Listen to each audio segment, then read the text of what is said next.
What it do, what it do, what it do. Welcome, ladies and gentlemen. Episode 51 of the Axis of Combat podcast.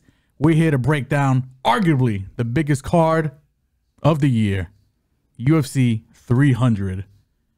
Like always, one of your co-hosts, Ray Boogie, Ray Yo from the AO, and my illustrious co-host, brother. Hugo the boss, Hugo got next. You already know. And before we get into the usual, you know the routine. Like, comment, subscribe, follow Facebook, Twitter, Instagram, and TikTok. Everybody enjoying these visuals right now, don't forget to like, comment, subscribe, and hit the notification bell to stay up to date. And for all of our audio listeners, Spotify, Apple, Google Podcast, you already know. And before we kick off the biggest card of the year, UFC 300, we're going to recap some of our bets from last weekend. Not the best betting weekend, but I am proud of how we, took some of these spots. We didn't play too many because we did feel like this card was a trap card. Biggest regret is just not putting more units on Bahamundes inside the distance. Yeah. That's it. Yeah. Which is good. I'm good. It's one issue. And we actually finished up okay. If you guys will follow us on our social media platforms, you guys seen that we play PFL, which kind of dagged us out of the dirt last week. So we're pretty happy about that. But I'll kick it off with my losses. I had Argadas money line, the random maze money line, Morono inside the distance, Morono round 2 and round 3, Bahamundes round 2 and round 3. And then I had Delia for PFL money line. Delia was a little bit of a bad beat, tore his groin on the last kick of the fight. Morono bothered me. That one made me itch a little bit, but I'd play it again. He could have finished him at any time he wanted to during that fight, which really bothered me. But let's get into the winners. We had a parlay on Morono Bahamundes money lines for 1.5. We had Bahamundes ITD, which is where we should have put more units because we got it at -105, which is a great line for an ITD on a guy that we know is practically going to kill a guy, to be frank. Yeah. But PFL, we had Ghostos money line. And then we had a 2-unit parlay for Wannabe, Santos, and Ditchkeva via knockout. Payday. So we finished up for the weekend overall, which we're extremely proud about. Negative for UFC, but that was a trap card. It is what it is. We finished overall good, which is what matters. What you got, brother? Well, you and me had basically very similar plays. UFC didn't turn out that good, but, betting PFL beforehand, if you guys follow on social media, should follow on social media. We'd be dropping them PFL picks. PFL, we made some money, boy. But, again, we'll start off with the losers here. Start off with UFC, the random A money line. Morono inside the distance. Both frustrating. Both, I'd probably play again, to be honest. And then, let's see, long shots I got here, the random A KO. Morono sub, Morono round 2, and Morono round 3. If you couldn't tell, I was very invested in Morono. Morono should have got that guy out of there. I'm not going to lie to you. Bahamundes sub, Bahamundes round 2, and Bahamundes round 3. Very invested in Bahamundes as well. I probably should have just, next time maybe just double up on the inside the distance. Because we knew it was going to finish. Yes. Giagos, we thought Giagos could just last a second at least, and he just got murdered, man. Nasty. Clean knockout. And then when it comes to the PFL, only one wrong there, the Delia money line. And again, like my brother, I would just reiterate, he tore his groin on was it because he kicked or he received the kick? He received the kick. He received the kick, tore his groin. Should have stopped. Should have just said, I can't continue. Would have been a no contest. Yeah, he decided to continue because he's a savage and got stopped, which, of course, for bettors, it sucks, but it is what it is. But what I did hit, Bahamundes inside the distance. 1.5 unit parlay on Morono and Bahamundes' money lines. And for the PFL, Goslov money line. And the 2-unit parlay on the Wannabe, Santos, and the Cheva. Payday. You want payday. Overall, again, finished about 1.5 units up. 1.7 to be exact. Solid. I'm happy with it. And I'm happy to get right back into this, right into the grind. Absolutely. Right into a card that we believe is extremely bettable for a lot of reasons, which is why we didn't want to go too hard last weekend either. We were already alerting on the last podcast.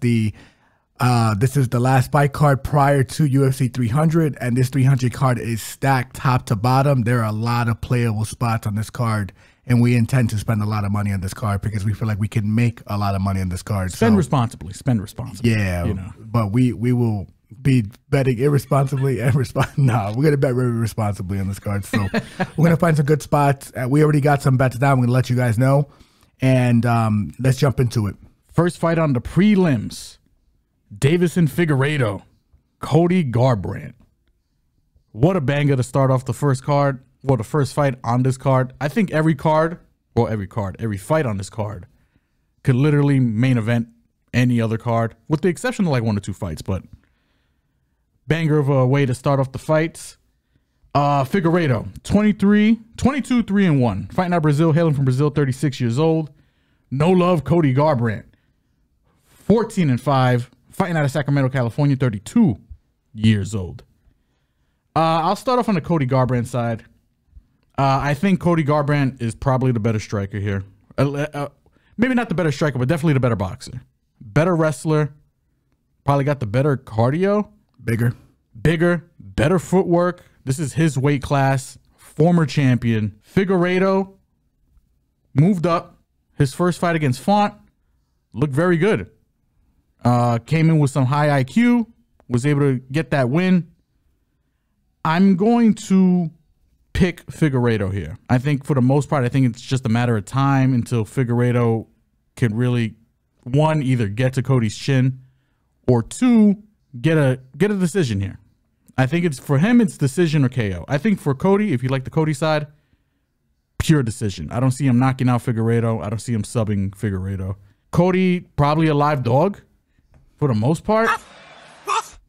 You just got to worry about 2 things. Again, his chin and the fact that if he goes to his wrestling, I think he dominates. Crazy. Can you depend on that? Maybe, maybe not. I don't know. I'm leaning Figueiredo here. The play might be Garbrandt, but no official play at this moment. But if you ask me, pick Figueiredo, KO. Agreed. I'm on you with the Figueiredo side here. What I will say is your point earlier about Garbrandt being a live dog is very accurate. Both of these guys are counterpunchers, to be frank.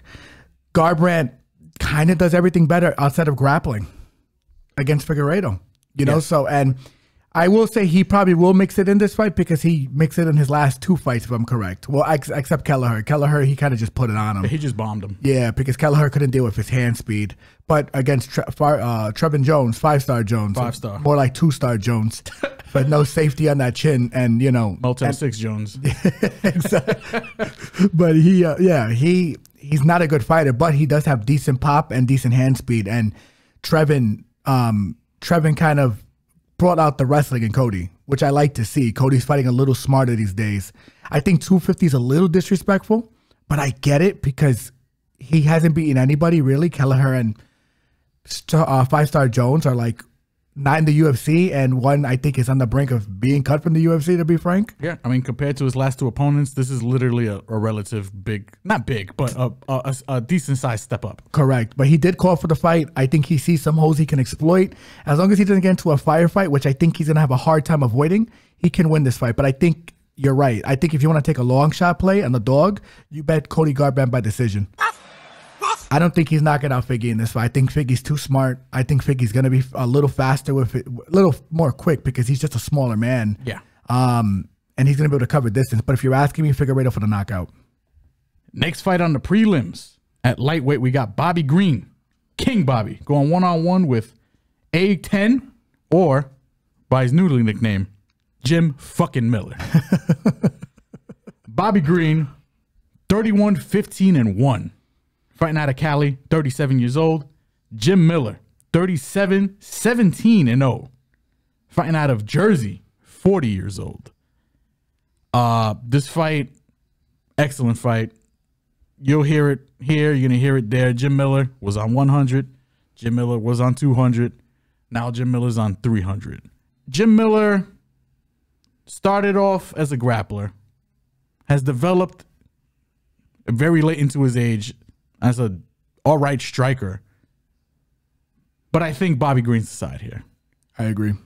I think Bobby Green's the side here because I just think he not only is the better striker, I think he's got better takedown defense.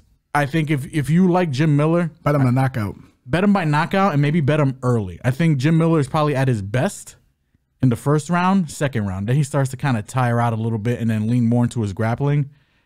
Bobby Green, I am concerned about his chin a bit because he's been knocked out in all of his recent losses, or at least TKO'd in a lot of his recent losses. So Jim Miller, again, is probably live for the KO. But that being said, Bobby Green is kind of a builder. You know, he probably will lose the first round. But as the fight goes on, Bobby likes to find his swagger. I think he's going to piece him up. I think he's going to stop the takedowns. And I think Bobby probably by decision here. Unfortunately, you want to see Jim Miller win, you know, for the history, for the record. I think Jim Miller probably retires after this fight as well. It's alarming. Yep. But I'm going to lean Green here, and I'm going to lean Green by decision. No bet at the moment. Yeah, I like Bobby Green by decision here too. But I don't trust him as a parlay piece at -180. I don't trust, like Jim could definitely land a big shot on him and then club and sub him or just knock him flat out. But I like Bobby Green via decision because he's going to be the minute winner. He has the better footwork. He's going to be able to keep Jim on the outside. I just think that, you know, people are, this line might be a little bit of a correction just because he nearly got murdered by Jalen Turner in his last fight via ground and pound. It was just a terrible ref stoppage. But if you want the real, Bobby has been knocked out before. He got knocked out pretty bad by Drew Dober. He got knocked out before that by, he got knocked out by Dustin Poirier, if I'm correct, too. Yes. You know, he's been knocked out a few times in his career, man. So, and he's bounced back. I think he's just a mentally tough dude. And I think he just knows how to win fights at range. If you're not wrestling, the book's kind of out on Bobby Green. If you're not a big puncher for at least 1 or 2 rounds, and someone that can like throw in extreme combination, which Jim Miller really doesn't. He doesn't really throw in combination. I mean, he is like a 1-2 and then a kick. That's it. You know, but that's it. Yeah, it's basic. It's not. Yeah. It's nothing like Drew Dober would throw hooks to the body and to the head. Yes. You know, and powerful. Plus, he got a chin to stand in there with Bobby. Or if you're gonna beat Bobby, you gotta wrestle him. And Jim's offensive wrestling's not that good. He's more of an opportunistic grappler. If he hurts you, he'll jump on you. And if you start wrestling into him, then he'll jump guillotine. So I gotta lean Bobby because I don't see him doing any of that shit. Bobby by decision is the play. Not the lean, by the way. Not sure how we're gonna bet it. Next fight at women's strawweight, we got Jéssica Andrade going one-on-one with Marina Rodriguez. Andrade, 25-12, fighting out of Brazil, hailing from Brazil, 32 years old. Marina Rodriguez, 17-3-2, also fighting out of Brazil, also hailing from Brazil, 36 years old. This fight, very good fight. Probably one of the toughest fights to probably pick on this card or even bet on this card. Andrade, monster, beast. Any weight class you want to throw her in, she's good. She's a Hall of Famer, future Hall of Famer. Correct. I kind of want to lean Marina here. The only reason I'm kind of leaning Marina here is because I think stand-up for stand-up, I think she's just a way better striker. I think she's got better clinch game. I think she's got better distance management. What scares me, though, is that she really hasn't developed any kind of defensive wrestling. When she gets taken down, gets kind of lost on her back. Jéssica Andrade doesn't really shoot, but can she push her against the cage and then get her single leg was the high crotch takedown? Correct. She can do it. Even she can do it in the middle of the ring too. She hasn't done it in a while. She don't really go for takedowns for the most part, but I think she's a higher IQ fighter than a lot of people give her credit for. It's tough. I'm gonna lean Jéssica for the win, but I think Marina could be a play here. I think this fight is very close, especially if Andrade doesn't get any kind of takedowns going. Yeah, I'm with you on this, and I like Marina as a live dog here. Not sure if I'm gonna play her, but the thing is, you have to bet on Jéssica Andrade offensively wrestling this girl, and the last time she's taken anyone down in space is Tecia Torres. Usually a lot of the girls that she takes down, she gets them against the cage and she high crotches them down and just muscles them down. Straight power takedowns. Yeah. Correct. And a lot of girls get up against her. So it's not like she's the best grappling, you know, she's not the best at maintaining positions you know, when she gets someone down. And if she's only taking them down really against the fence, Marina can use that fence to get back up. And I'm not saying Marina's going to be able to, but the thing is, because Verna took her down and everyone that's beating has taken her down. Esparza. And but you could, and the crazy thing is, you could argue she still won the Esparza fight because she landed the better damage throughout the fight. It was a split decision. So, you know, if that's the sample size that I have, I just think this is probably just a dog or pass spot, you know. And Marina's currently the dog. I'll say Jessica's the lean as well, but don't be surprised if we play Marina come fight night. She has the better footwork. She knows how to work behind the jab. She's just like a watered down version of Joanna Jędrzejczyk, and Joanna dominated that fight until. And the only reason Joanna didn't dominate it completely is because for two things: Jessica offensively wrestled, and Jessica caught on the chin once or twice. Joanna's chin is not Marina's chin. Marina could take a shot much better than Joanna Jędrzejczyk, in my opinion. So I agree. I like Jessica here, but at plus 114, especially if I think it's going to get a little more disrespectful towards fight night, Marina's a live dog play here for sure. Next fight on the prelims at men's lightweight, we got Jalin Turner, the tarantula, going against Money Moicano, Renato Moicano. Turner, 14-7, fight out of San Bernardino, California, 28 years old. Money Moicano, 18-5-1. Fighting out of Coconut Creek, Florida, but hailing from Brazil, 34 years old. Another good fight. But another fight where I'm going to have to lean Jalin Turner. Yeah. And I'm leaning Jalin Turner for several reasons. One, he's got all the physical attributes you need. Humongous for the weight class, length, height, reach. Just physically, he's just a specimen. Two, I don't like the fact that Moicano is coming off a quick turnaround here. His last fight was against Drew Dober, and that was 2 months ago. And it was a war. And it was back and forth. He did take some damage in that fight. I think the fight is probably a little closer than most people are probably giving it credit for. I think the line should be a little closer because Moicano, all credit to Moicano. I think he's got actually decent striking. The problem is it's its chin. His chin is what I'm worried about. And if he does get this fight to the ground, I don't think he can, first of all, but if he can literally steal rounds. He's decent on the ground. But I'm leaning Turner here. I'm leaning Turner inside the distance. I'm going to lean KO over sub. Yes. But I think Turner should probably get this done. Haven't bet it yet. Don't know how to bet it. I'm probably going to look at some props, but Turner inside the distance. Yeah, I'm with you. And I agree. And no one's been talking about that for what I've noticed about Moicano making a quick turnaround after taking hammers from Drew Dober. Hammers. He was bloodied up in that fight, got cut open. And I don't know if he got dropped, but he got hurt in that fight. He showed some chin there. He did show some chin. But again, he was able to get him down, which is, you know, Drew Dober's kryptonite. You know what I'm saying? Take him down, and, you know, you could hold him down. Correct. Now, we have to depend on the fact if Moicano can get Jalin Turner's back. And if you're asking me to bet that, I don't think he can. I think Jalen's too long. Hey, yo, no diddy. I think he's physically so gifted. And when you are trying to, if anyone who's done wrestling before, you try to wrestle a long, lanky guy like that, like when you pick them up from the floor, it's like their feet never leave the floor.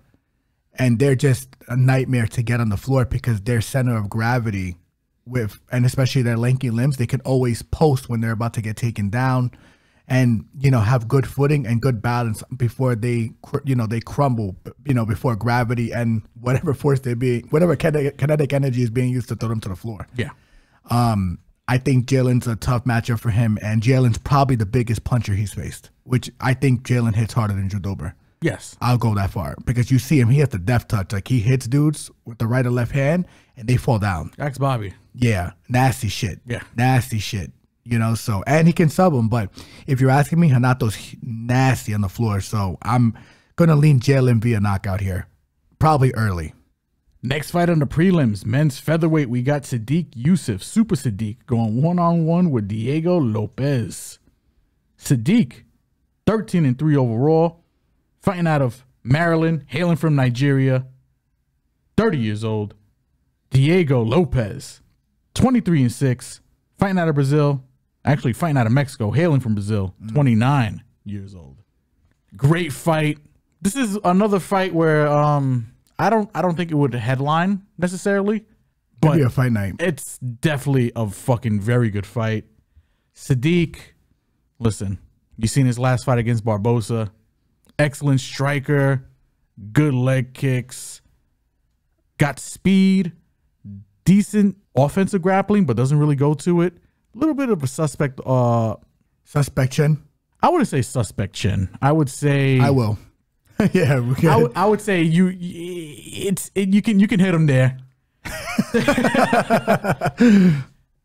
I'm picking Diego here. Listen, Diego's on a fucking rocket ship right now. This kid is probably everything you want in a fighter. He's got charisma. He's got the grappling. He's got good striking. I would say Sodiq's got better striking. He does get hit, maybe a little too much for my liking. I like Diego here. Not too sure on a method of victory, but I think he does win this fight. Yeah, I'm totally with you to the point that I already have a pretty large bet on Diego Lopes for this fight. I got him at minus 135. He's still playable at minus 142. I'm not sure if you clicked it in as well, but I already took him. I already got a bet on Diego Lopes as well. Spoiler alert. I like this fight a lot, and it is a good fight. And there are risks and rewards to me playing this rather large bet, but the reasons being is, let's start with Sodiq. Sodiq is the better striker here. Sodiq throws leg kicks. Okay, outside of that, he wins probably a lot more of the control time positions. Outside of that, I think he's going to be in danger in every other part of this fight. And even in the pocket when he's throwing strikes. Because I think Yusuff's grappling is a little underrated in this fight. And Diego's striking is a little underrated in this fight. That's how I feel about this fight. I think Diego knows how to throw the left hook really well. He sneaks in the uppercut very well. He is the bigger puncher here. He's going to be the bigger fighter. He's got the much better chin. I mean, and he's going to walk forward. The other thing I don't like is that Sodiq's takedown defense is shit. And even though Diego hasn't taken down anyone at this level, I could see him clinching him up against the cage and making this creating a scramble to get his submission game going. And if you haven't seen Diego fight before, he is a problem on the floor. That's, I mean, he causes pure havoc. My biggest regret is not betting more money on him against Sabatini. I will say, like, Sodiq Yusuff has the better brand of competition, but he hasn't beaten the better brand of competition. He's actually lost pretty convincingly. Even though he outstruck Arnold Allen and he outstruck Barbosa, he still lost those fights. And he lost those fights. Like, you watch the fight footage, he got dropped, he got hurt. And I just think at this point, like, in my opinion, I feel like we know Sodiq's ceiling.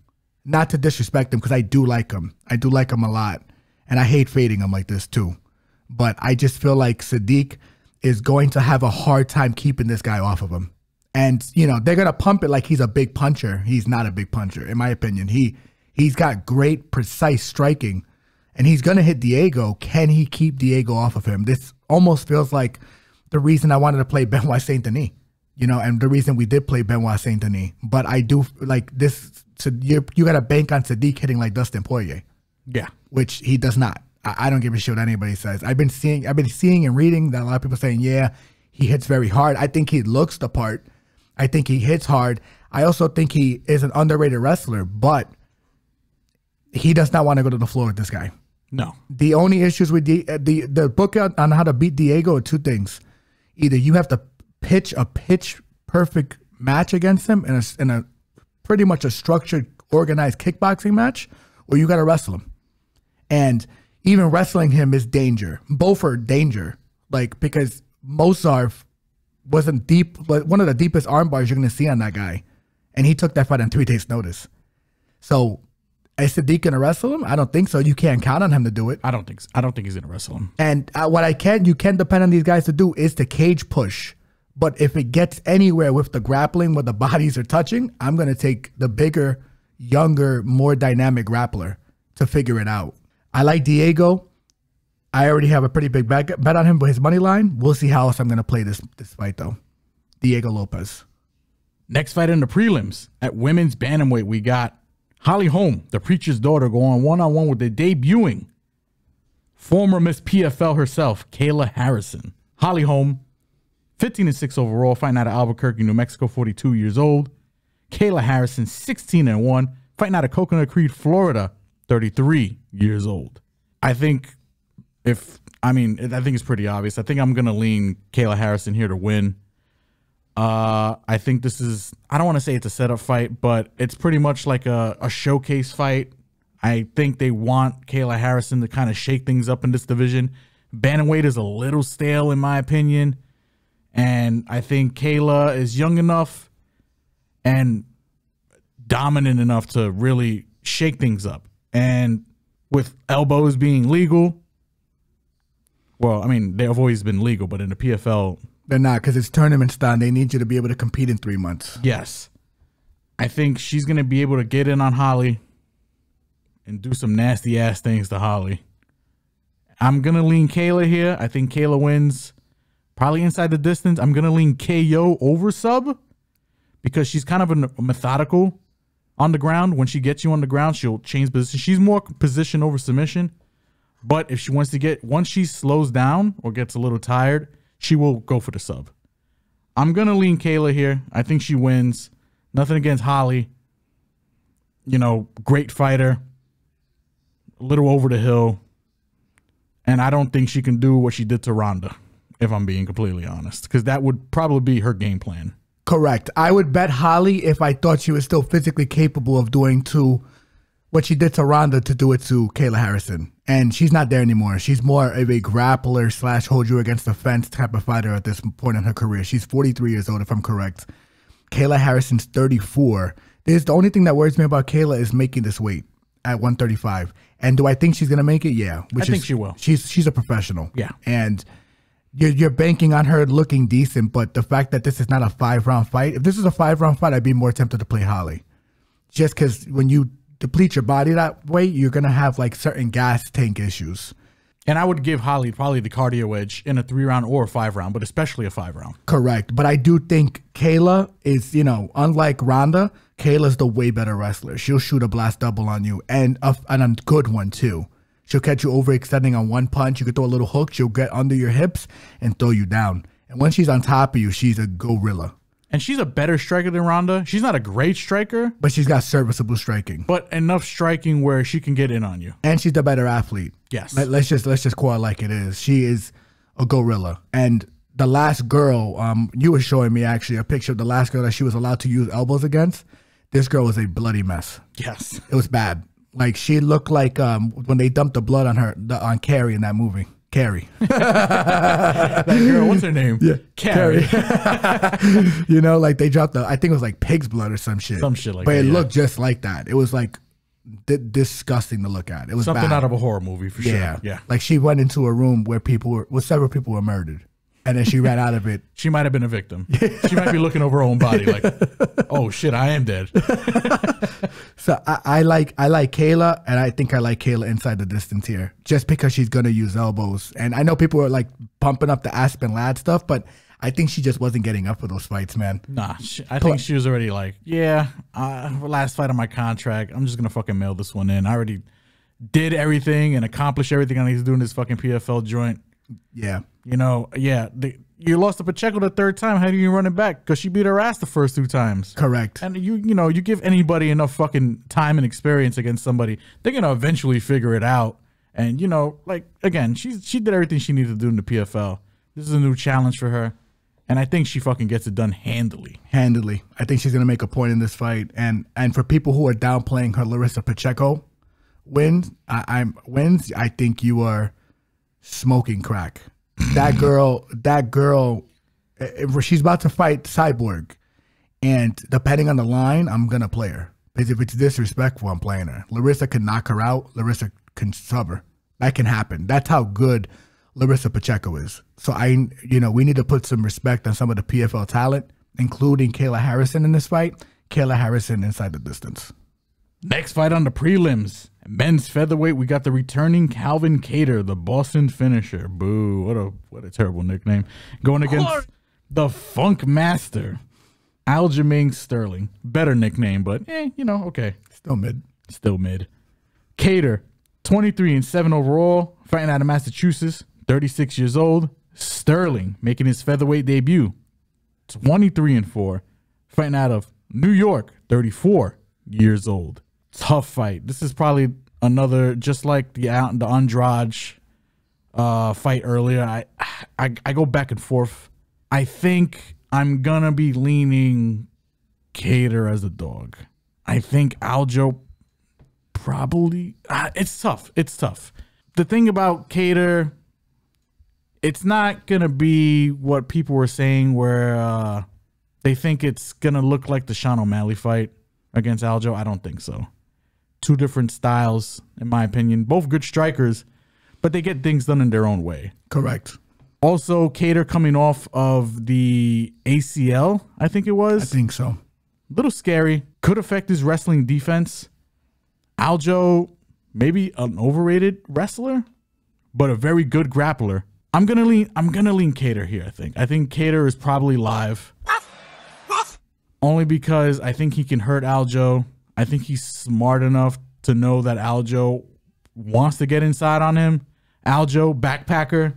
If he does get on his back, that's probably just the end of the round in general. I don't think he gets subbed, but more than likely, I feel like this fight just goes the distance. So if you like the overs, that's probably the way to play it. I'm leaning Kattar here to get the upset on the debuting Aljamain Sterling. Yeah, I think I'm there with you. I'm gonna lean Aljo actually, but I think Kattar's definitely a live dog. I think Kattar has been shot on by Ige, if I'm correct. Several times. Multiple times. Yeah. Was able to stuff a ton of them. Some of them were decent shots, was able to stuff them. You have to depend on Aljo throwing a ton of volume here to get to the grappling. And the thing is, he's moving up a weight class. He's going to be much shorter than Kattar. He's the size, they're probably going to be about the same, even though Aljo's going to be a little more compact and smaller.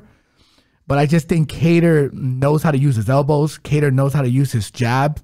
Kattar's footwork is pretty good. And Kattar's defensive wrestling is not terrible. Aljo, I think, is shooting at Aljo's, I think his takedown accuracy is like 22%. It's something low. I don't it's know under what it is. It's under 25%. It ain't that high. It's terrible, yeah, right? In his last 5 fights, especially, I think he's landed 9 or 12, maybe something in the low double digits out of like 62. I don't recall the exact number, but it's something ridiculous. Correct. I mean, his takedown accuracy is like Sodiq Yusuff's takedown defense. Like they're like in the same percentage range. It's pretty terrible. I just don't know if Aljo's gonna be able to find ways to get to his back. And if Kattar, who does watch fight footage, even though he does take a ton of damage in his fights, he definitely is not like a dumb fighter. He definitely knows how to fight some of these guys. Outside of Max Holloway, he never got pummeled by anybody. Yeah. And that was ridiculous of a beating. Plus, after that fight, he came back, and I think he fought Giga after he fought Max. And he beat the brakes off of Giga. So I'm not worried about this guy mentally coming in compromised. Even after that knee injury, he might... I'm going to assume it's 100%, especially with modern tech and modern science and modern surgeries. Yeah. The only thing that gives me cause for concern for Kattar is that he's about to be 37 years old, I think, in a couple of months. But outside of that, you have to depend on Aljo being able to hurt him and throw enough volume to get to Kattar's back, because Kattar's going to be landing the bigger shots in this fight. Yeah, I don't think Aljo hurts him. I think Aljo does throw volume. And he's kind of like, he's an underrated minute winner. Correct. In my opinion. But I don't think he's faced anybody like Kattar in terms of fight IQ and in terms of just like power. Yeah. Like, not that Kattar's like a one-shot KO kind of guy, but Kattar thumps. He thumps. You know? Because he hurt Ige a couple of times. And it's because he's a precise puncher. He's not a knockout artist, but listen, we're not saying he's Sean O'Malley, because he's not. No. We're not saying that he's Marlon Moraes, because he's not. What we are saying, though, is that this is one of the few guys that can probably out-volume him and hurt him a few times on the feet. Plus, manage his defense, especially if he walks forward on Aljo and starts forcing the shots out of him. Plus, that's kind of how Henry Cejudo fought him. And I thought Henry beat Aljo, if we're being honest, after watching the fight back again in preparation for Cejudo Marab. I think if he follows kind of that game plan, which Kattar does because he is a pressure fighter, he's a pressure boxer, I think he can give Aljo some real trouble. I just think this line's a little disrespectful towards Kattar. That's why I'm probably going to play him as a live dog. Give me Aljo as the lean. Kattar's probably the possible bet. And if you're going to bet Aljo, it's probably going to be by decision. I don't think he's going to stop Kattar. Next fight on the prelims, and it's currently constituted the prelim main event. We got Jiří Procházka going one-on-one with the returning Aleksandar Rakić. Procházka, 29-4-1, fighting out of the Czech Republic. Hailing from the Czech Republic, 31 years old. Rakić, 14-3 overall. Fighting out of Austria, hailing from Serbia, 32 years old. Another fight where, listen, I'll just give you a little spoiler alert. I already put a little bit of a bet on Aleksandar Rakić. This is why. I think Rakić has two things that Procházka is not going to like. Leg kicks, wrestling. Correct. Now, if you're asking me who probably hits harder of the two, Procházka. If you're asking me who I think is probably going to be the more of the pressure fighter, Procházka. Procházka, unfortunately, a little hittable. And when I say a little hittable, I mean he's very fucking hittable. I think, just to keep it short and sweet, I think Rakić is just better technically, probably everywhere. A little more, he's a little more safe than I'd like him to be. He's a little more, he is defensively responsible. I think if Rakić win, it's probably going to be by decision, if you're asking me. Yeah, listen, I get why people like Jiří. He's popular. He's more entertaining. But I just think Rakić here, as long as he's not mentally in his own head about his leg, I think he can get this done. Yeah, I'm with you, and I've also placed some money on Rakić already. I think this line is wrong, to be frank with you, and here's why. To my brother's points, Rakić, better leg kicker, better wrestler. That's 1 and 2. Rakić, bigger than this guy. This is gonna be the biggest guy I think Jiří's fought. So I don't think Jiří's gonna. I think Jiří's strong. I don't think he's strong than Aleksandar Rakić. This dude is a gorilla, and he is a position over submission guy. He's gonna be able to control Jiří on the floor. Jiří, shit takedown defense. Shit. Yeah, it's shit. Let's just call it like it is. He's just hoping to gas you. If this is a 5-round fight, I'd be a little more optimistic in playing Jiří. Yeah, because he's got that zombie-like attitude and walk and talk and, you know, just over demeanor. You know what I'm saying? Correct. 4, I think people are like, I think people think this fight kind of just got made, but people forget there's 2 things leading up to this fight that are very important to note. Rakić was getting ready for the rematch for Jan Blachowicz. Yes. Which means he was probably getting ready to be kicked in the legs. Yes. Because John did that the first fight before he had his unfortunate injury. And I think Rakić was on his way to winning that fight. I really do. Took him down the second round, controlled him. And it was like there was a clear distinction in the size and the technique between them. That's 1. 2, people think that this is a fight that maybe Rakić doesn't want. Rakić called for this fight. And it was after John fell out and after Jiří got knocked out by Pereira. And you know why, right? Rakić probably saw how Pereira exploited the leg kicks. And Rakić is very good at finding your legs. He might kick just as hard as Pereira. Yeah. And he's a bigger dude. Yes. He just is. Like, he's humongous. He's big for the weight class. He could fight at heavyweight comfortably, in my opinion. He's a huge man. He's big. Yeah. Ayo. No diddy. But he's are we brothers? We're brothers, yeah. I think we are brothers. We're brothers. But yeah, I think this line, I've already put a good amount of units on it. It might get more. And it might get more because I think people are just underestimating how good this guy is. Now, the other thing, and last but not least, Jiří, very hittable. And when I say very hittable, Rakić has had some boring contests with other fighters. but those were boring fighters that were very conservative with their output with him because they know how dangerous he is. Ozdemir, that fight I thought Rakić won. I don't know how they scored it for Ozdemir. I was close, I guess. It was close. But not real. In my opinion, not real. I thought he landed Rakić landed the bigger damage. Ozdemir had one clean round. The other two, I thought Rakić beat him. And now I'm afraid to pick as well Rakić via decision for two reasons. Jiří walks into shots, and the last time Rakić got a knockout was against Jimmy Manuwa, who also had lapses in his defensive responsibility. Very bad defense, and he had kicked him to hell. Rakić has very good dexterity in his legs for someone his size, and he throws that kick from different angles. He can also knock you out with the hand. He's a humongous dude. Yeah. Plus, he'll drop you off on the feet with the leg kicks, then probably take your back and control you for the round. You have to bank on Jiří causing havoc for this fight. Which is possible. Which is very possible. Which leads me on to my last and final point about this fight. Jiří, one thing I don't think people are saying about Jiří, I think that Glover Teixeira fight changed him. And I'm not going to say dramatically. I'm not going to say dramatically. But the way he approached Alex Pereira, I don't think was the right way to approach Alex Pereira. He probably should have came at him early. Did not allow Alex to gauge his reins and do what he had to do and get his legs torn apart before he decided in the second round to kind of bum rush and walk into a left hook. I think Jiří's decisions to fight a little smart might haunt them, and they might haunt him coming into this next contest because he is going against a guy that's going to be bigger than him. He is going against a guy that is going to fight smarter than him. Going to fight smarter than him. Yeah. You know, and he might try to outwit himself to a point where it's going to be a detriment to how hit the game he should be fighting. If I'm him, Aleksandar hasn't been in the octagon for 2 years. Yes. A year and a half, 2 years. Almost 2 years. You get in his face and you make him uncomfortable immediately. The thing is, you have to depend on him to do that.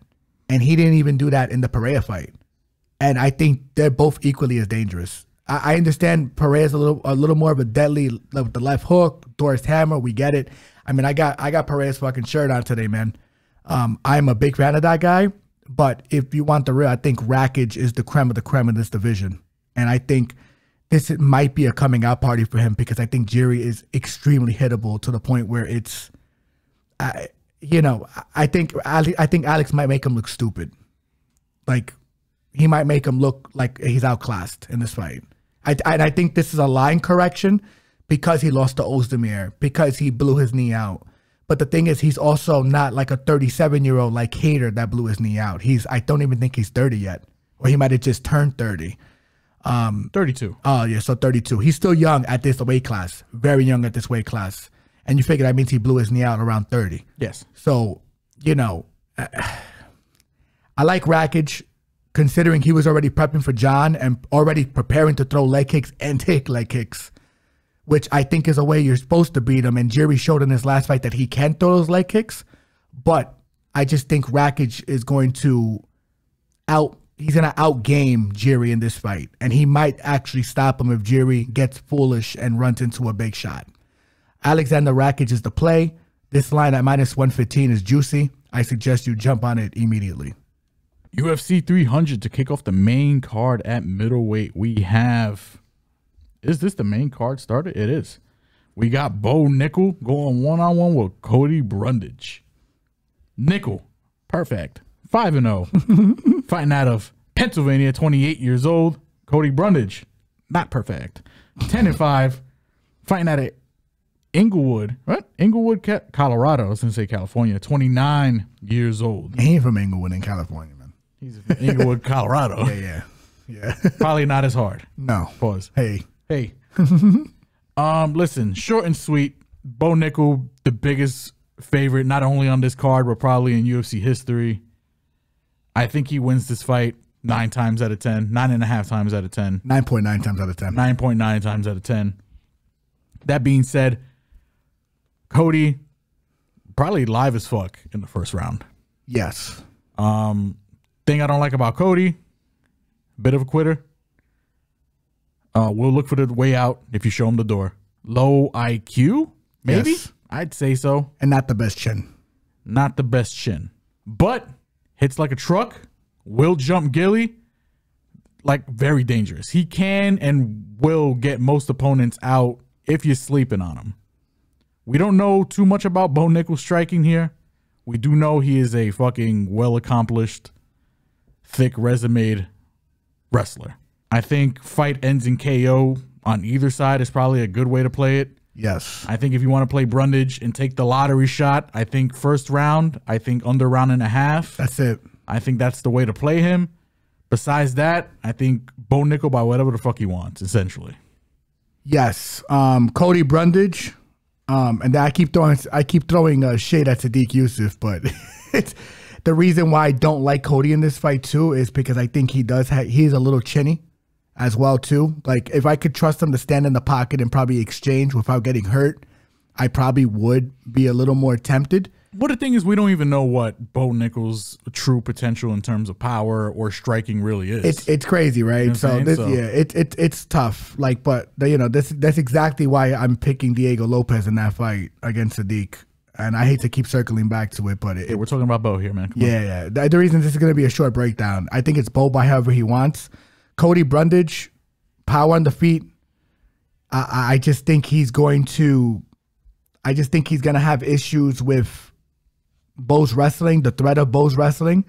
If he can keep this fight standing, he has a chance because he can knock a lot of people out. He's knocked bigger men out than Bo Nickal. He's dropped bigger men. I also want to see how Cody looks because this is no more USADA. Yes. So if he looks juicy, I'll definitely play him first round. Yo. No, I'm just saying like juicy meaning like not a Hugo, but I'm talking about like like he put some needles in his ass. I'm just saying, if he looks a little like sauced up, little geared up, little muscular, I'll play him first round because, he might be on some EPO supplements that are going to help him, get past the first round or just unload for the first round.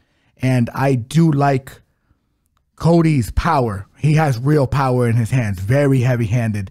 He's just not going to be able to deal with Bo's wrestling if it gets there. Bo's a different level, man. Different level, like not even in the same stratosphere. But with that said, Bo Nickal by however he wants. Next fight on the main card at men's lightweight, we got the legend do Bronx Charles Oliveira going against, I am not saying that man's nickname, Arman Tsarukyan. Do Bronx, 34-9, hailing from Brazil, fighting out of Brazil, 34 years old. Tsarukyan, 21-3, fighting out of Russia, hailing from Armenia, 27 years old. Excellent fight. Banger of a fight. Maybe fight of the night. Has fight of the night potential. Just to the short and sweet of it, I am leaning Tsarukyan. And it's a 3-round fight. I'm going to lean Tsarukyan by decision. I do think KO is live. If, there's some kind of like Charles Oliveira going for the leg lock kind of shit. But for the most part, I think Tsarukyan, excellent wrestler, solid grappler. I think he takes Oliveira down. I think he holds him down. I think he beats him up. And I think he gets a decision win here. Nothing against Oliveira. Oliveira is probably live for a sub, like he always is. I mean, he literally holds the record for most subs ever by a single fighter. I mean, that's what Oliveira does, right? If it stays standing, I think Oliveira's got, I want to say underrated. He's probably the harder hitter of the two guys. But Good boxing. But I do think Tsarukyan's stand-up is a little underrated. Yes. But I don't think that's where he wants to, I don't think he wants to fuck with Oliveira up there. I think his game plan is just to take him down and beat him up. And wear him out. Oliveira, all respect. If you like that plus 200, I think he's about to plus 2, right? He's plus 190. No, he's not plus 195 right now. I think you're right on the plus 200. Yeah, he's plus 185 right now. If you like him, hey, listen, hats off to you. I think he's a legend, and I think he can get it done if he wanted to. But I think Tsarukyan is the side. I don't hate rounds 2 and 3 if you think there's going to be a finish. But I think Tsarukyan, my pick, no bet, Tsarukyan decision.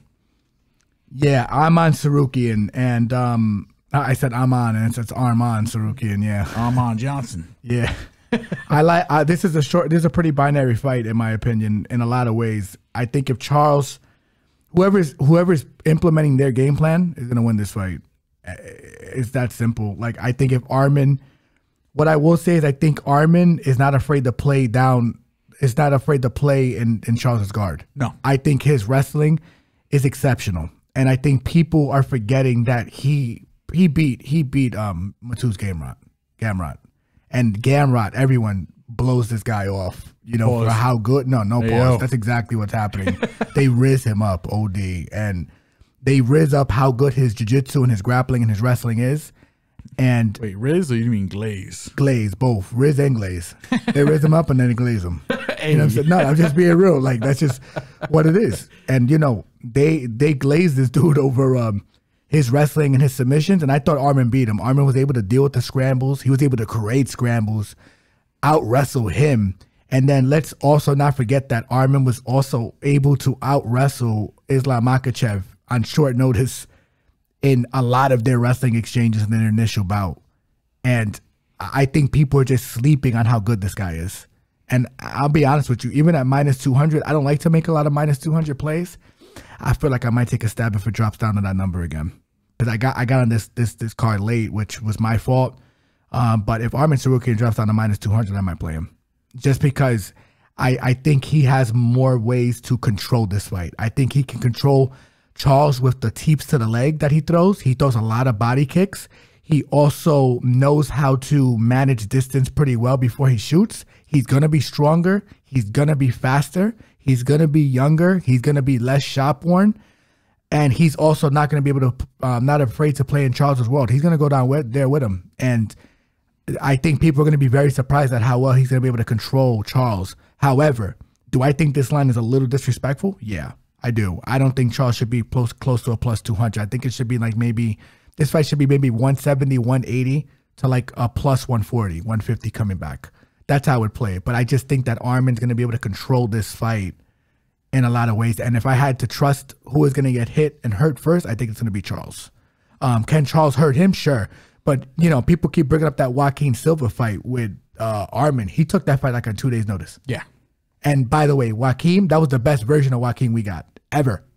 He came ready to die in that fight because he knew the stakes were high and he knew that this is his best opportunity to probably crack into the top 15, top 10.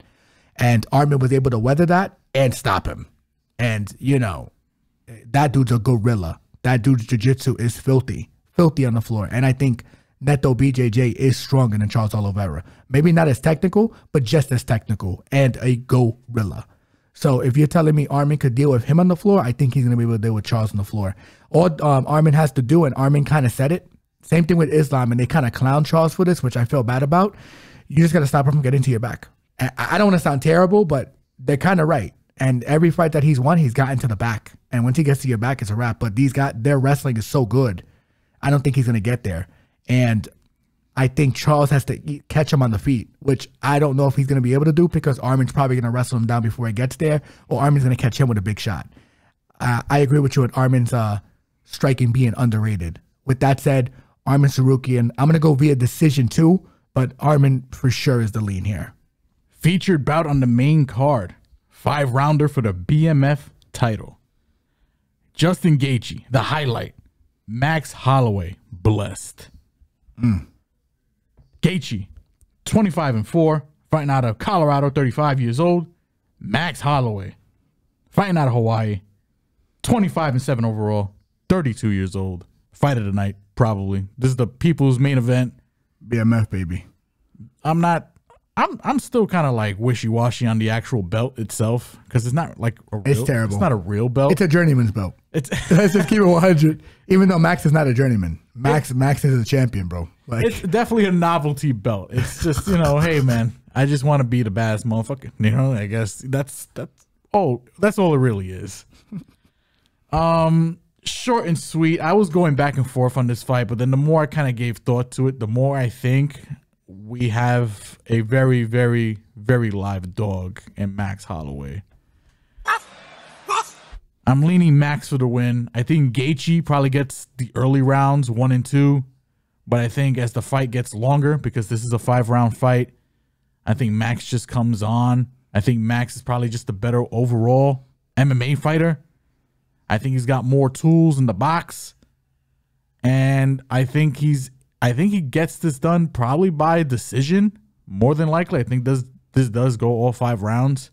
But I am looking at some things. I'm waiting for some props to drop. It might be a little too spicy, but I'm thinking sub. How crazy from is that? Max could be kind of live. But I am going to lean Max by decision. I think this is going to be a hell of a fight. Would I be surprised if Gaethje got him out of there?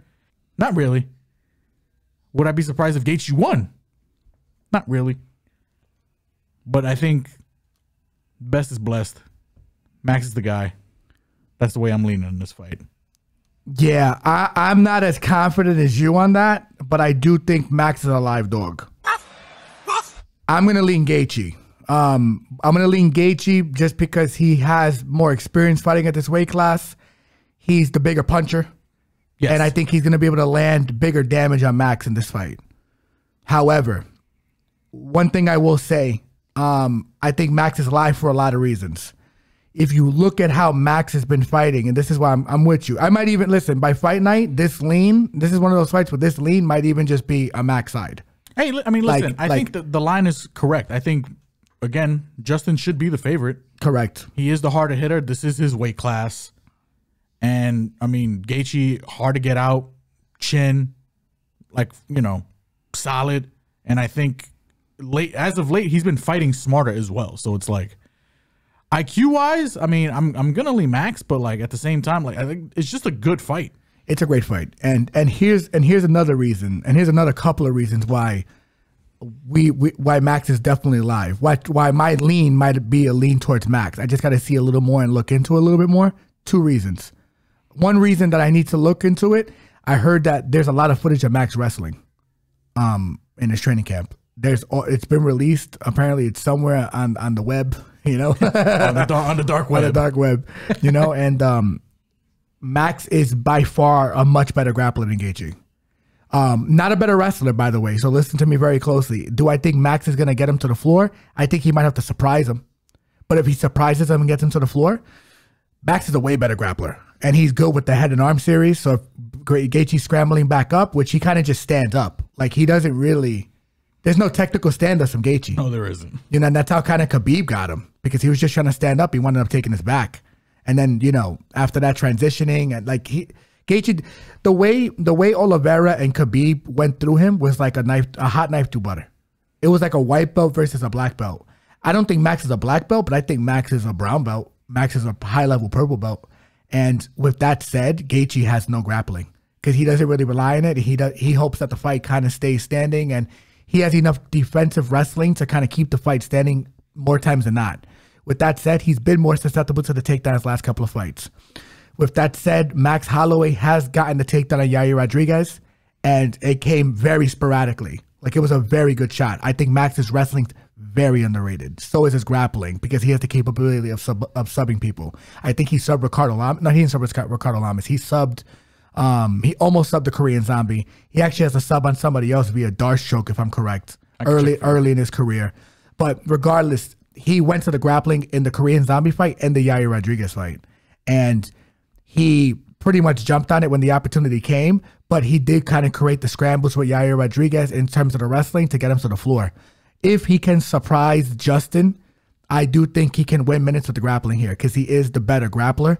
And I think he can even probably lock up a submission probably late in this fight. The other thing, that's what I have to look into. I want to check more into that. Now, from what I do know, go ahead. He has 2 submissions. Well, 2 that I can see so far. Guillotine on Feely. Guillotine on Cub. And... yeah. I think that's about Cobb Swanson, good grappler. Yes. So I all I'm saying is it's there, and Max has been using a lot more of this lately. He's been fighting at a very high IQ. The way he fought Arnold Allen mitigated a lot of damage in that fight. Kept him outside, knew how to use his legs. Max has a better footwork. Yes. He has better footwork than Gaethje. Gaethje does more of that triangle offense. You know, he kind of resets pressures, gets his reads, decides to reset, throw the leg kick, or land a combination. But he resets his stance, but he does it more in like a triangular motion. He starts up top, drops down right, goes left. Max Holloway, very unpredictable with his footwork, especially after the second Volkanovski fight. Well, the first Volkanovski fight, rather. And I thought he won the second Volkanovski fight because even though the fight was close, he was the only one that was close to stopping that fight. Got dog walked the third fight. I think he took real notes from that. Then his next two fights, Yair went to war with him. Then he was like, damn, I can't be doing this anymore because like I could outgrind these guys, but I should be fighting a little smarter. Arnold Allen was one of his best performances. Yeah. Because he was able to keep Arnold on the outside. He did get hit, but he was the one putting on the damage on that fight. And he made a good fighter look pedestrian. Because Arnold Allen is very good. Very good. Did he take down Arnold in that fight as well? I don't recall. I don't think so. Yeah, but I don't think he needed to. I don't think he didn't need to. And here's the other thing. One thing that I do like about Max, and he's been implementing it since the second Volkanovski fight, he's throwing head kicks. And he has a very sneaky way of getting it to the head. Ayo. Pause, no diddy. But he's creative. He's a much more creative striker than people are giving him credit for. With that said, if he cannot implement head kicks, implement leg kicks, implement body kicks, or wrestle Gaethje, it might be a long fucking night at the office for him. It might, because he doesn't hit harder than Gaethje. I don't know if he's going to be able to keep Gaethje off of him, but I just think Max is the more versatile striker. Gaethje could go to his legs, but Max is... I think Gaethje will try to go to his legs. Correct. But Max's footwork as of late has prevented fighters from going to his legs. The only person that's been able to really get to his legs is Volkanovski. And he made that adjustment in that second fight. That's why that second fight was so close that he won that fight. Correct. Third fight got dog walked. It happens. I think Volk just got his number. But I think Max's ability to use his footwork to kind of not get hit against a guy who I don't think Gaethje is as technical as Volkanovski. Volkanovski will feint the right, will feint the jab, throw the leg kick.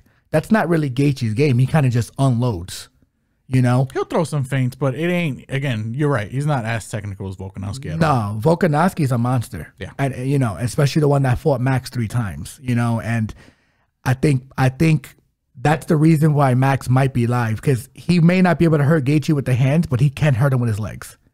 And Gaethje has been caught by a couple of head kicks in his career. And now he's been hurt, didn't really fall down. But the thing is, with someone like Max, if he's got you hurt, he hurts you once and he gets you against that cage, you can hit him. You can hit him. You're not going to drop him. And then he's going to pound your body, pound your face. Pound you out. Pound you out. Pause. And oh, Diddy, hey, yo. But I think that's the reason why I would say Max is a live dog in this fight. For me, I'm going to still say Gaethje is the lean, but that may change by the time we see weigh-ins. Like, that's how good this fight is. And I think Max is being very disrespected at this line and undervalued. And it's not because of how he fights. I think people are depending on him to fight him with these. I think Max's footwork and his legs and his offensive wrestling and grappling can get him this win. Volkanovski. Gaethje is the lean. Max is definitely a possible live dog play. Co-main event, women's strawweight for the strawweight championship of the world. Weili Zhang, Jalin, China versus China. It should be in China. Should be in China. Big fight. First time we got the Chinese versus the Chinese for a belt. Huge accomplishment. 100% should have been in Singapore or something like that. Great fight. But we got it here on 300. Zhang, 24-3, hailing from China, fighting out of LA, not LA, Las Vegas, 34 years old. Jalin, 17-3, fighting out of Sacramento, hailing from China, 34 years old. Listen, Zhang, outside of Bo Nickel, probably the hugest favorite on the card. I think deservingly so. I think she's just one of these, maybe I'm over-exaggerating, maybe I'm blowing her too much here, but one of these once-in-a-lifetime kind of like fighters where she is just special. She's good everywhere. Athletic, strong, fast. She's picked up grappling at an alarming rate Where to the point where if you watch her recent fights, you would think that she was a wrestler first when she started off as a kickboxer. I think she's got Zhang covered, especially in the grappling department. But Zhang, no slouch herself. I think if you asking me personally, Yan, yes, no slouch. Yan. Yes, I saw the X in the Xiaonan and I thought Zhang. I don't know. That's all good. It's all good. Alphabets are hard, bro. Yan, I think, is the better striker. I don't know if that's a hot take or not. No. I'm going to throw that out there. I think she's got the better footwork. I think she might be the harder hitter of the two, too. Maybe that's a bit of a hot take. Maybe not. I don't know. I think if this fight stays standing, I think Yan could do some things. I'm just gonna call it what it is. She's probably a system dog play at the money line that she's at right now. Even if this fight gets to the ground, and I probably think it will, the leveling up that Yan has showed between her first fight against Esparza and then the last time she got grappled, which was against Mackenzie Dern. World's different. You can tell there has been some progress there. She went from getting her ass whooped and completely just washed up by Carla. Nothing wrong with that, but going from that to surviving some super difficult spots with probably the best jiu-jitsu artist in the division, I'm going to say that she's been making progress. She's been training with alpha male. Yan, as good as she is as a wrestler, if you know, I think the footwork can give her some problems here. I think Janan is live. I think Zhang is 100% the side. But again, like I said, I think Jan's just at this number, nobody, and at this high of a level in a 5-round fight, I think she has to be the play. Yeah. You don't have to go big on her. And if you like Yan, I think no matter what side you're on, I think this fight probably goes the distance. I don't know if that's another hot take or not, but they're both tough girls. I think they both respect each other. I think this fight goes the distance. I just think Yan is at this number. She's the play. Yeah, I agree. I think Zhang should be the side here because with the wrestling, I don't know if Yan is going to be able to deal with her physicality. And that's all that needs to be said. I think she's the better, more stronger, more explosive, all around better fighter. I'm going to be honest with you. But if Yan can somehow keep this fight standing and or create scrambles just to make sure that she's able to get back up, you know, make sure she gets taken down by the fence so she can use the fence to get back up. If this fight's standing at all, I think it favors Yan. I think Yan is the much better striker. I don't think this line dictates how good Yan is. And I think Yan has been slept on so much. Criminally underrated. Criminally. For a good amount of her career, to be honest. Correct. And don't be surprised if she could possibly land a head kick on Zhang the same way Rose did. She is technically enough to do it. She has the skill. She knocked out, I think she only has like one knock on the UFC, but it was against a brute. Yeah, and don't get me wrong, do I think Zhang's going to run in like Andrade? No. But if Yan keeps us at range, I think she's going to be the better striker. With that said, I don't know if she's going to be able to deal with Zhang's physicality. Zhang's going to be way stronger, and that's where it's alarming. But can Yan find the chin? Sure. This fight should be happening in China or over somewhere in Asia. It's unfortunate that's the co-main on this card, even though it's probably the greatest card of all time. It is in terms of names and champions. But if you want the real, I just don't know. I don't know how Yan is going to deal with physicality. I just don't. I'm really having a hard time finding where. Because Zhang was throwing around Amanda Lemos last fight. Yeah. Throwing her around. And Lemos is a gorilla. But for me, again, I think it was easier for her to get in on Lemos because Lemos is one of these plant your feet and bang kind of fighters. Yan's not that. Where Yan is definitely a little more elusive and fleet of foot. You know what I'm saying? Correct. Yeah. I like I said, I don't mind Yan like via decision. I'm curious as to what that line is when the line drops. But Zhang is definitely the side in this fight. Yan could definitely possibly be a live dog bet though for this fight. 120%. Main event. UFC 300 for the light heavyweight championship of the world. We got Poatan, Alex Pereira. Ooh. Going one-on-one with Sweet Dreams. Jamahal Hill. Pereira, 9-2. And it's crazy what he's been able to accomplish, and just with a 9-2 record. But 9-2, fighting out of Brazil, hailing from Brazil, 36 years old. Sweet dreams, Jamahal Hill, 12-1, fighting out of Michigan, 32 years old.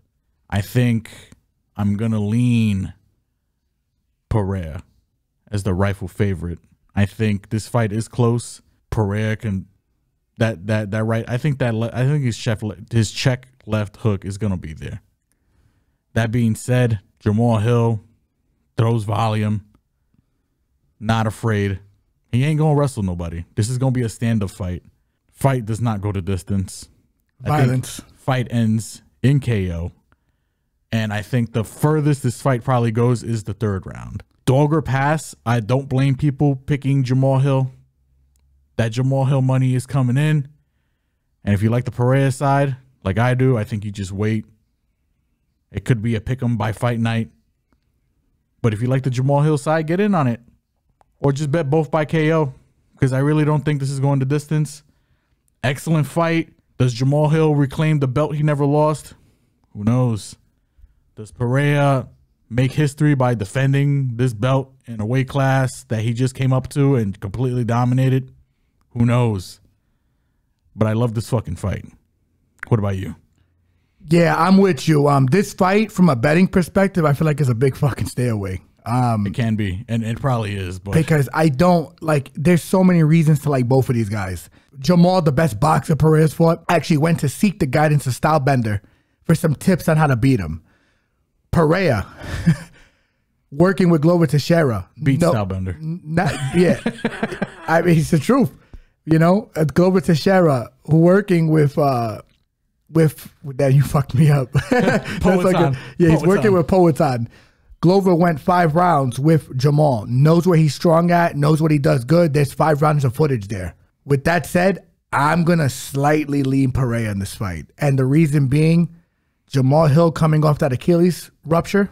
Yes. Which I think is... It's scary. It's scary. I mean, he's cleared the fight, so I don't think it's going to be that big of a deal, but it is an Achilles injuries, which is, it's just a fucking brutal injury to come back from in general. Correct. And even though I think with the UFC PI, they're probably giving him some good tips, good nutrition, good therapy to get back in track. He is in shape.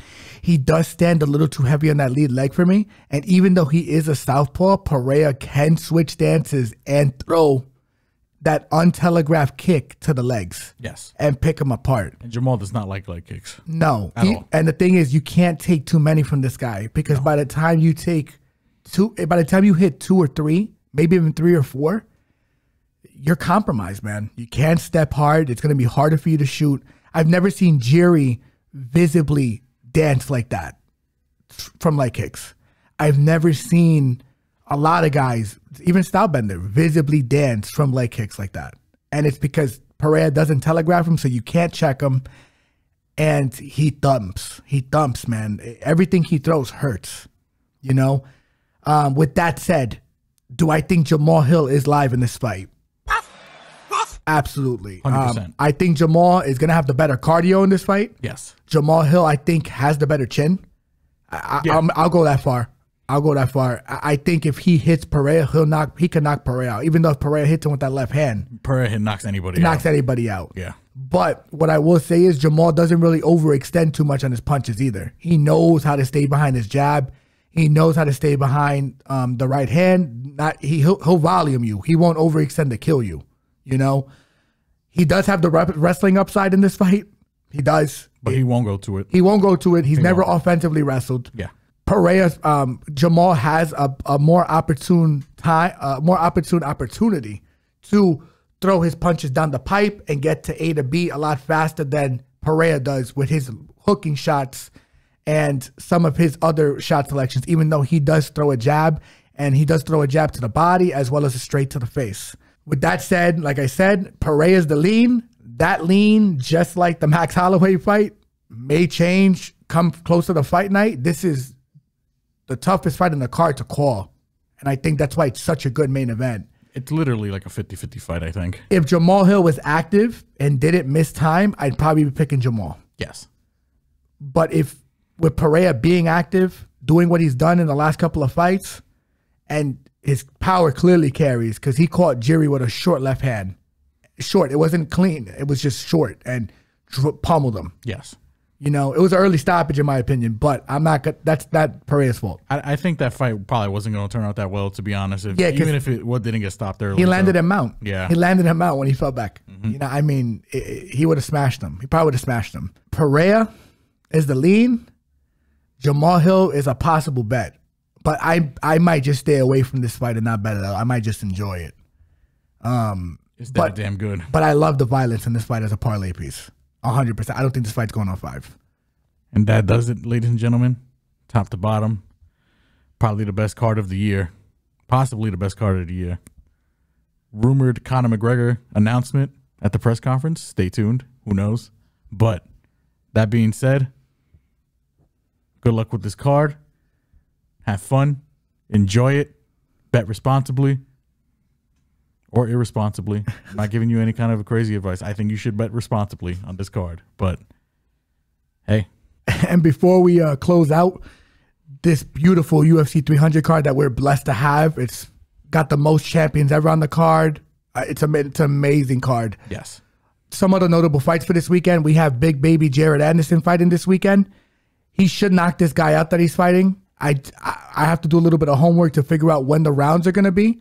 But obviously with his recent situation outside of the ring, who knows where he is mentally. I want to see how he looks on the scale and all that stuff too, which is why I haven't even started looking at it. I want to see if he's taking this very seriously and if he's putting the proper time in training camp to execute what I think should be an execution on Saturday.